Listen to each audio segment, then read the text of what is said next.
अस्सलाम वालेकुम मिलियनेरो, मैं हूं चाय वाला मिलियनेरो।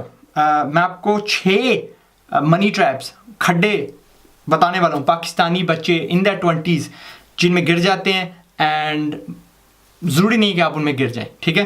वो आपको नुकसान देते हैं, आपको पीछे रखते हैं and these are things are unnecessary, ज़रूरी नहीं है। और छठी चीज़ आपने लाजमी देखनी है कि अगर पहली 5 चीज़ों का आप याद रखेंगे तो छठी खुद ब खुद लाइन में आ जाएगी। ओके, तो सबसे पहली चीज़ शुरू करते हैं, वो है डिग्री। खासतौर पे वो डिग्री जो आपको पैसे नहीं कमा के देती, जो आपको कुछ बनाती नहीं है, क्योंकि इंसानी तारीख में एजुकेशन इतना सस्ता नहीं हुआ, इतना बेहतर नहीं हुआ, इतना आसान नहीं हुआ हासिल करना। इस दौर में अगर आप डॉक्टर नहीं बनना चाह रहे, आप लॉयर नहीं बनना चाह रहे और आप डिग्री करने चाह रहे हो, ज़रा सोच समझ के करना, क्योंकि उसकी आजकल ज़रूरत नहीं रही। आपने जो कुछ बनना है और ज़राए से बन सकते हैं, बहुत ही सस्ते में बन सकते हैं। Okay, so you can become something in 50,000 रुपये और इवन सस्ता जहाँ पे आपके वहाँ पे 15-16 लाख लग जाते हैं। ओके, तो ये होगी डिग्री। दूसरे नंबर पे सबसे बड़ा जो आपका खर्चा आता है वो है शादी, क्योंकि लोग क्या कहेंगे। आजकल ऑन एवरेज जो शादी हो रही है पाकिस्तान में, जिस पे पूरे फुल फंक्शंस बैठोगे, बाद ढोल की, मेहंदी, फलां फलां, चाय पानी, जंज, राइट अप टू द वलीमा, 21 लाख रुपए आपका खर्चा आता है। उफ,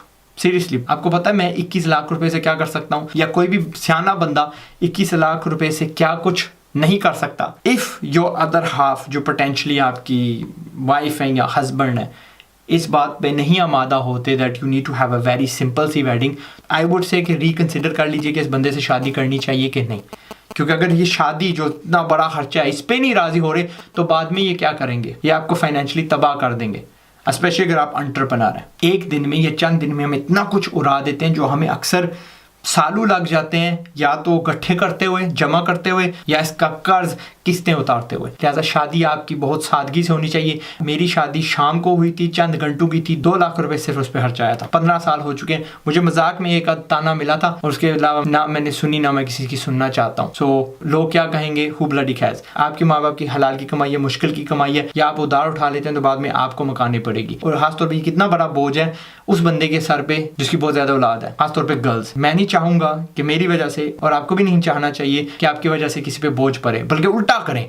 आप अपने फैमिली के लिए मिसाल बने कि मैं भाई दिलेर हूँ, आपकी शोधी सोच है, मैं आपकी सोच के साथ मुत्तफिका नहीं हूँ, I don't agree with you. मेरी सादी सी शादी होगी, जी बिस्मिल्लाह, आए, गवाही दें, खाना पीना, हल्ला गुल्ला एंड घर चले जाएं। हलाल की किया और अल्लाह के आगे मैं राजी हूँ। तीसरा फाइनेंशियल खड्डा जिसमें आप गिर जाते हो वो है बड़ी गाड़ी ले लेना, अपनी ज़रूरत से ज़्यादा शोशा वाली गाड़ी ले लेना, क्योंकि सब लोग कर रहे हैं। पहले तो ये इंटरेस्ट पे ली जाती है, किस्त पे ली जाती है, और वास्ट मेजॉरिटी लोग ये इंटरेस्ट पे ले रहे हैं, किस्त पे ले रहे हैं, एंड दैट इज क्लियरली हराम। और फिर उसके बाद आपको याद रखना है, even you if you have हलाल finance, Pakistan has the highest interest rates, profit rates in the world. आप 5-6 साल की भी अगर किस्तों पे गाड़ियां ले रहे हैं, जहां पे आप 10 लाख की नगद में गाड़ी लेते हैं, आपको 17-18 लाख किस्तों में देना पड़ता है। यानी कि you have to pay almost 70-80% more in 5-6-7 साल। तो ये कहाँ की अक्लमंदी है, just to show off, just to say कि देख लें मेरे पास भी गाड़ी है। मैं आपको एडवाइस करूंगा माकूल सी गाड़ी लें, कैश में लें, जिससे आपका गुजारा हो जाता है। आप इंटरनेट पे जेफ बेजोस की कार वाला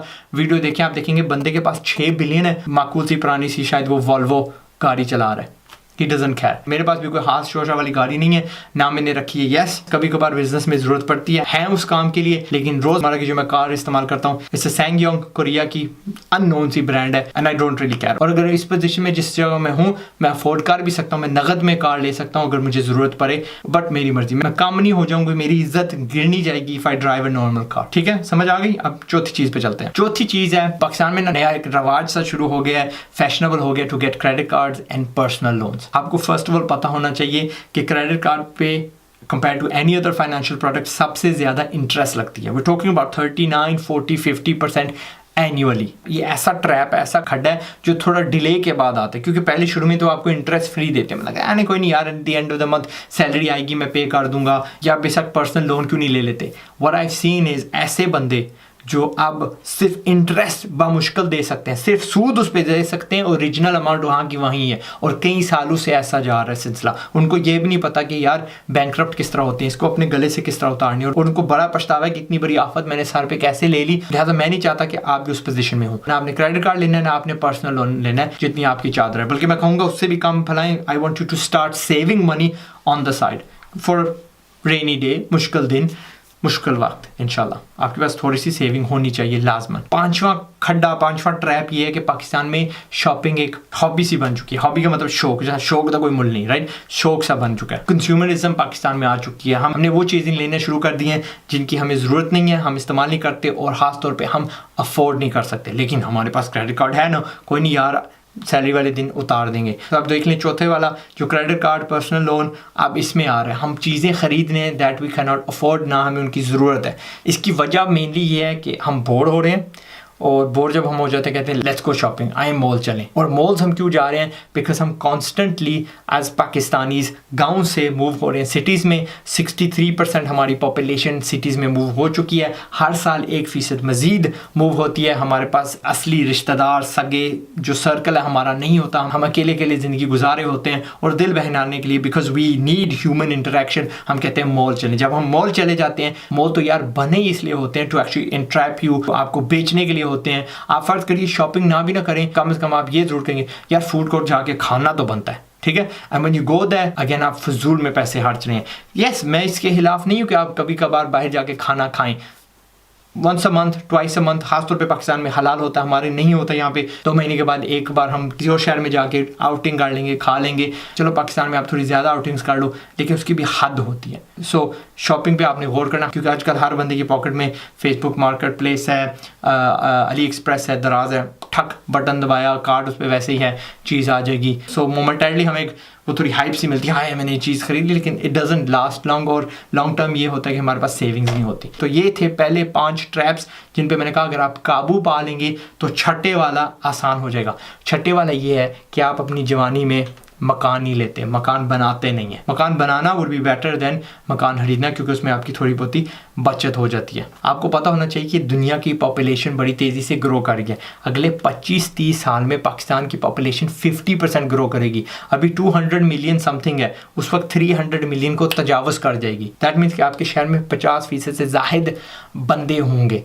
अगर आप अभी शहर के बाहर भी किसी नुक्कर में भी अगर आप कोई प्लॉट लेके मकान बना देते हैं किसी सोसाइटी में, तो 10-15 साल के बाद आप भी शहर के दिल में हो जाएंगे। तो उस वक्त जब आपके पास ढेरों सी वैसे ही सेविंग होगी, आप वो मकान बेच के जिसकी वैल्यू उस वक्त तक ठीक ठाक बढ़ चुकी होगी, क्योंकि वहाँ पे काफ़ी आबादी आ चुकी होगी, मामूल की जगह बन चुकी होगी, मजीद उस पर थोड़े पैसे लगा के उस जगह पे मकान ले सकते हैं जहाँ पे पले बड़े थे, जहाँ पे आपका दिल है कि यार मुझे रहना चाहिए। लेकिन शुरू में बेशक मैंने जिस तरह कहा आपको नई सोसाइटी में जाना पड़ता है, हट के थोड़ा आबादी से खरीदना पड़ता है, खरीद लो, try to buy as soon as possible. अब सवाल होता है कि मैं कैसे ये खरीदूं। सबसे पहले आपकी जो एजुकेशन है उसके बारे में अपनी जो सोच है वो बदलो। इस दौर में आप बेहतर एजुकेशन जल्दी ले सकते हो, सस्ते में ले सकते हो, और जिसका रिजल्ट ये होता है कि आपके कमाने के दिन साल बढ़ जाते हैं। जहाँ पे आप 6-6 साल लगा देते हो पुराने रट्टे वाले सिस्टम में, यहाँ पे आप चंद महीनों में सीख लेते हो और 4-5 साल की मजीद इनकम आपके पास होती है बची हुई। दूसरी बात आ जाती है शादी। एक दिन का फंक्शन रखें और बिल्कुल मुनासिब सी कॉस्ट पे, अल्लाह खैर सलाह। चंद दिन के बाद बातें करने वाले भी बंद हो जाएंगे, बल्कि दिल से वो आपको दुआएं दे रहे होंगे कि यार शुक्र है इसने किया, अब हमें बहाना मिल गया, यार इसने किया हम भी ये करेंगे, नया फैशन बन गया।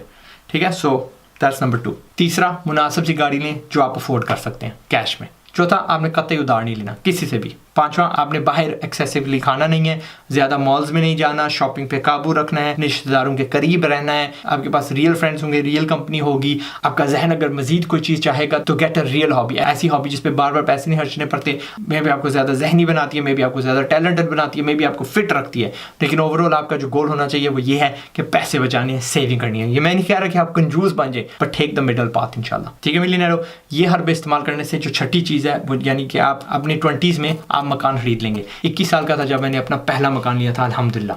बाय द एज ऑफ 30 ना पूछिए मेरे पास कितने थे। लव यू ऑल, अपना ख्याल रखिएगा।